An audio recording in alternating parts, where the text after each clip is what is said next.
Hello viewer, I'm Father Lokk. Please subscribe and enjoy the programs.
9-year-old Molly was a lonely child. She longed for a companion, someone to share secrets with, someone to play with in her quiet house.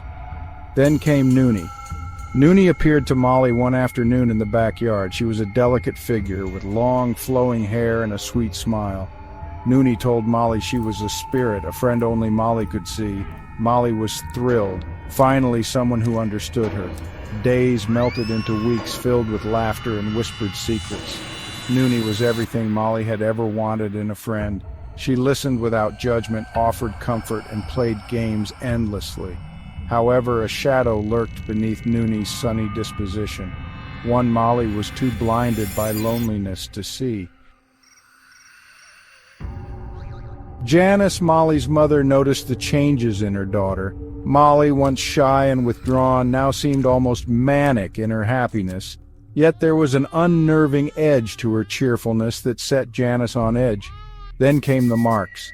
They began as faint scratches on Molly's arms, almost invisible at first. Janice dismissed them as a child's play, nothing to be concerned about, but the marks multiplied, growing deeper, more pronounced. Janice questioned Molly, but the girl just giggled and said it was Nunie. One evening, Janice found Molly tracing the lines of a particularly deep scratch, a vacant look in her eyes. "Nunie says it's a symbol of our friendship," Molly whispered, her voice strangely hollow. A chill ran down Janice's spine. This was not her daughter.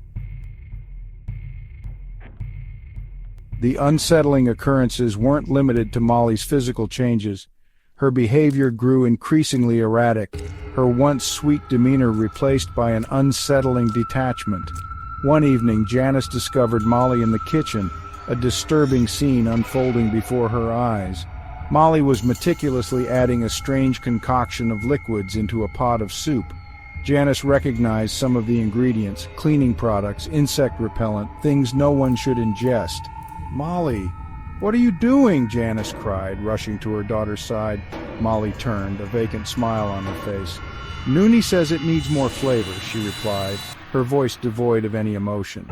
Janice was horrified. This was not child's play. This was something sinister. Section 4. Toys in the Night. The terror escalated beyond Molly. Michael, Molly's father, awoke one night to a chilling sight. Their baby, Michael Jr., was lying in his crib, eyes wide open, a look of pure terror etched on his face. Above the crib, toys danced in midair, spinning and twirling as if possessed. The sight sent shivers down Michael's spine. He lunged for his son, scooping him into his arms. The toys clattered to the floor, their movements ceasing abruptly as Michael turned on the light. Shaking, he held his son close, fear gripping his heart. This was not a figment of his imagination. The next morning, Michael told Janice about the floating toys.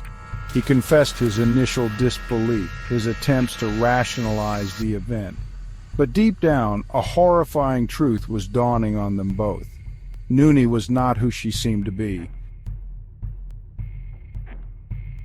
Section 5. Nunie's True Face. The horrifying realization hit Janice like a ton of bricks. Nunie's playful games, her insistence on secrecy, the marks on Molly's body, it all pointed to something sinister. Nunie was not a harmless spirit, she was something evil. feeding on Molly's innocence. Janice and Michael confronted Molly, their hearts breaking at the vacant look in their daughter's eyes. "Nunie says you don't understand," Molly mumbled, her voice a hollow echo of its former sweetness. "She says it's time for me to be with her forever." The air grew cold, a palpable presence filling the room. Nunie's sweet facade crumbled, replaced by a grotesque mockery of a child.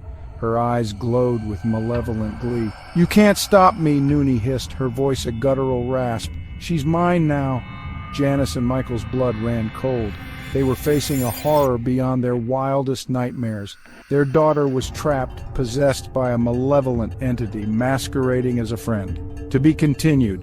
Thank you all for watching this unsettling tale from Father Lokk's Horror House. Welcome to the family, all new subscribers. It's such an honor to call you a Lokk. Please subscribe and hit your notification bell if you haven't already. Be safe out there. And in the words of Father Lokk, always remember and always know that he loved y'all. Bye, family.